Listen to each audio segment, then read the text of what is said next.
विरोध करने के लिए कितने मुद्दे हैं जी, और करना भी चाहिए, लेकिन ऐसी बातों में न उलझे जो देश के मनोबल को तोड़ते हैं, जो देश के सामर्थ्य को नीचा आंकते हैं। इससे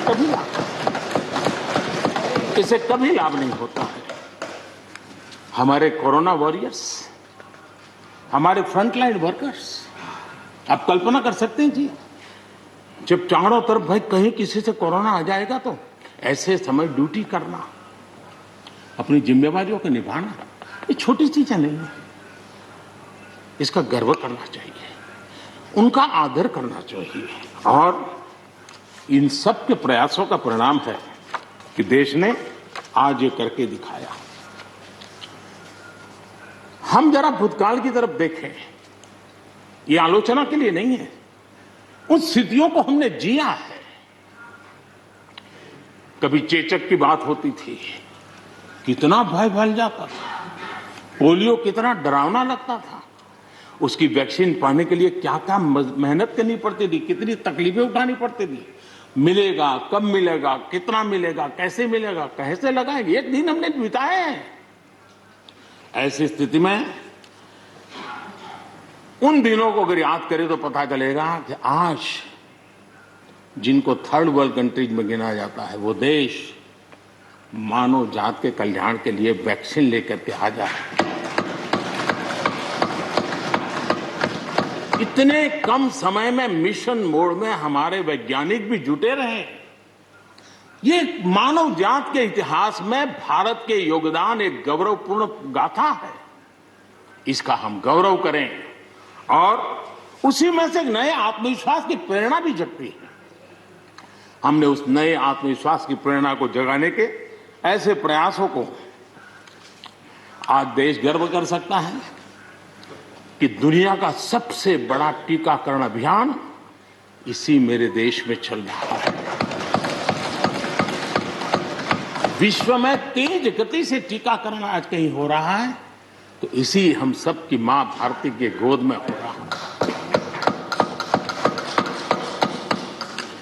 और भारत का ये सामर्थ्य कहां नहीं पहुंचा है। आज कोरोना ने भारत को दुनिया के साथ रिश्तों में एक नई ताकत दी है। जब शुरुआत में कौन सी दवाई काम करेगी, वैक्सीन नहीं थी, तो सारा विश्व का ध्यान भारत की दवाइयों पर गया। विश्व में फार्मेसी के हब के रूप में भारत उभर करके आया। 150 देशों में दवाई पहुंचाने का काम उस संकट काल में भी इस देश ने किया है। मानव जात की रक्षा के लिए हम पीछे नहीं। इतना ही नहीं, इन समय वैक्सीन के संबंध में भी विश्व बड़े गर्व के साथ कहता है कि हमारे पास भारत की वैक्सीन आ गई है, हमारे पास भारत की वैक्सीन आ गई है। हम सबको मालूम है कि दुनिया के बड़े बड़े अस्पताल में भी बड़े बड़े लोग भी जब ऑपरेशन कराने जाते हैं, कोई बड़े मेजर ऑपरेशन के लिए, और ऑपरेशन थिएटर में जाने के बाद प्रक्रिया शुरू होने के पहले उसकी आंखें ढूंढती हैं कि कोई हिंदुस्तानी डॉक्टर है कि नहीं है। और जैसे ही एकाध टीम के अंदर एकाध भी हिंदुस्तानी डॉक्टर दिखता है ना, उसका विश्वास हो जाता है अब ऑपरेशन। ये देश ने कमाया है, इसका हमें गर्व होना चाहिए। और इसलिए इसी गर्व को लेकर के हम आगे बढ़ रहे हैं। इस कोरोना में जैसे वैश्विक संबंधों में भारत ने अपनी एक विशिष्ट पहचान बनाई है, अपना स्थान बनाया है, वैसे ही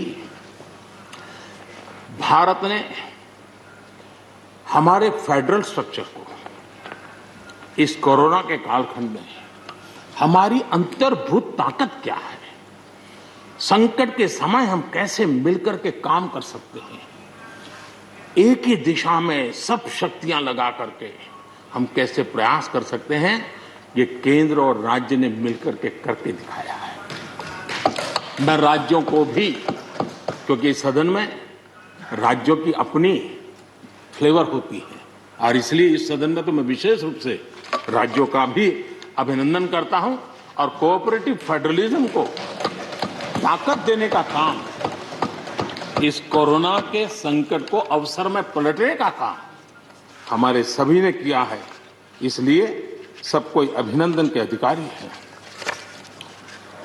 यहां पर लोकतंत्र को लेकर के काफी उपदेश दिए गए, बहुत कुछ कहा गया और लेकिन मैं नहीं मानता हूं कि जो बातें बताई गई हैं देश का कोई भी नागरिक इस पर भरोसा करेगा। भारत का लोकतंत्र ऐसा नहीं है कि जिसकी खाल हम इस प्रकार से उधेड़ सकते हैं। ऐसी गलती हम न करें। और मैं श्रीमान डेरेक जी की बात सुन रहा था, बढ़िया बढ़िया शब्दों का प्रयोग हो रहा था, फ्रीडम ऑफ स्पीच,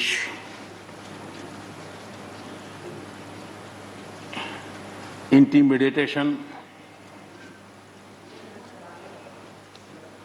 हाउडिंग।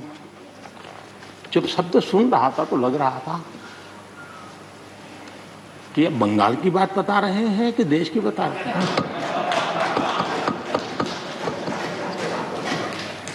स्वाभाविक है, 24 घंटे वही देखते हैं, वही सुनते हैं, तो वही बात शायद गलती से यहां बता दी होगी।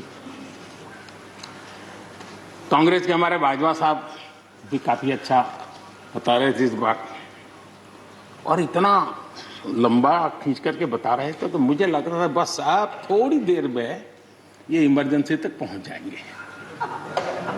मुझे लग रहा था थोड़ी देर में एक कदम बार बाकी है, वो 84 तक पहुंच जाएंगे, लेकिन वो वहां नहीं गए। खैर, कांग्रेस देश को बहुत निराश करती है, आपने भी निराश कर दिया।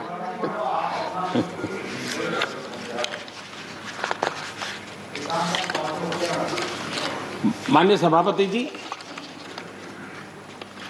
मैं एक कोट इस सदन के सामने रखना चाहता हूं,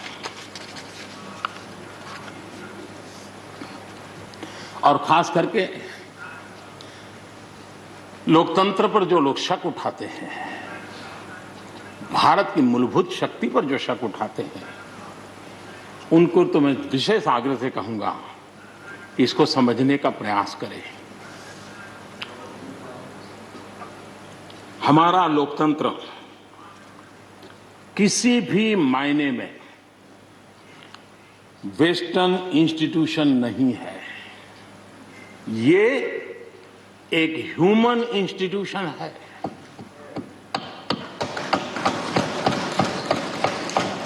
भारत का इतिहास लोकतांत्रिक संस्थानों के उदाहरणों से भरा पड़ा है।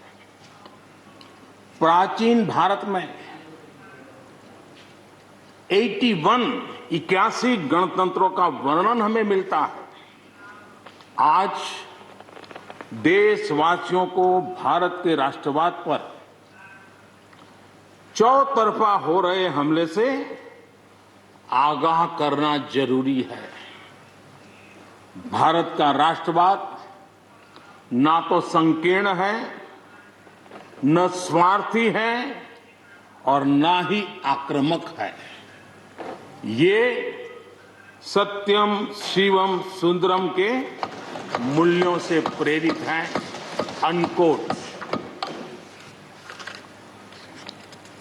आदरणीय सभापति जी, ये कोटेशन आजाद हिंद फौज की प्रथम सरकार के प्रथम प्रधानमंत्री नेताजी सुभाष चंद्र बोस,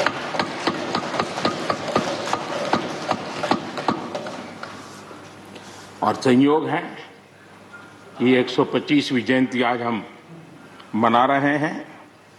लेकिन दुर्भाग्य इस बात का है कि जाने अनजाने में हमने नेताजी की इस भावना को, नेताजी के इन विचारों को, नेताजी के इन आदर्शों को भुला दिया, और उसका परिणाम है कि आज हमको कोसने लग गए।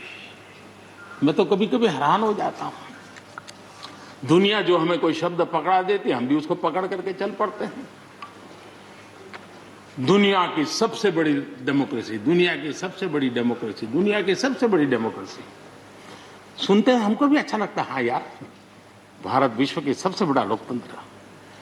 लेकिन हमने अपने युवा पीढ़ी को ये सिखाया नहीं कि भारत ये मदर ऑफ डेमोक्रेसी है, ये लोकतंत्र की जननी है।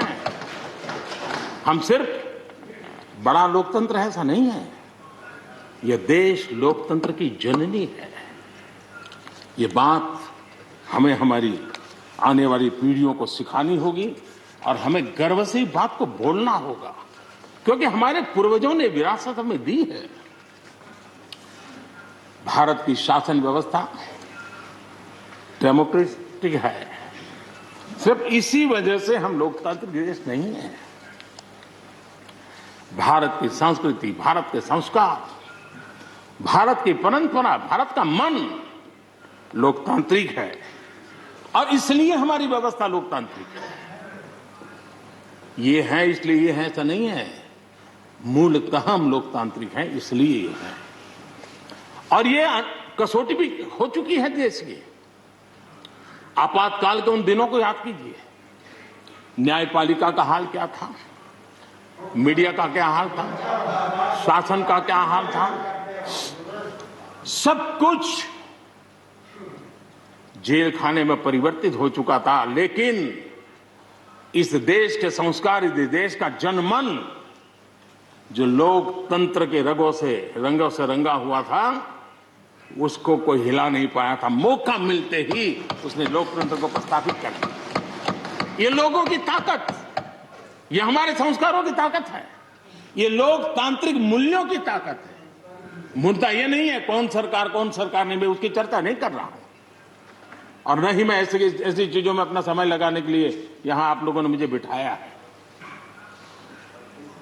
हमें लोकतांत्रिक मूल्यों की रक्षा करते हुए आगे बढ़ना है।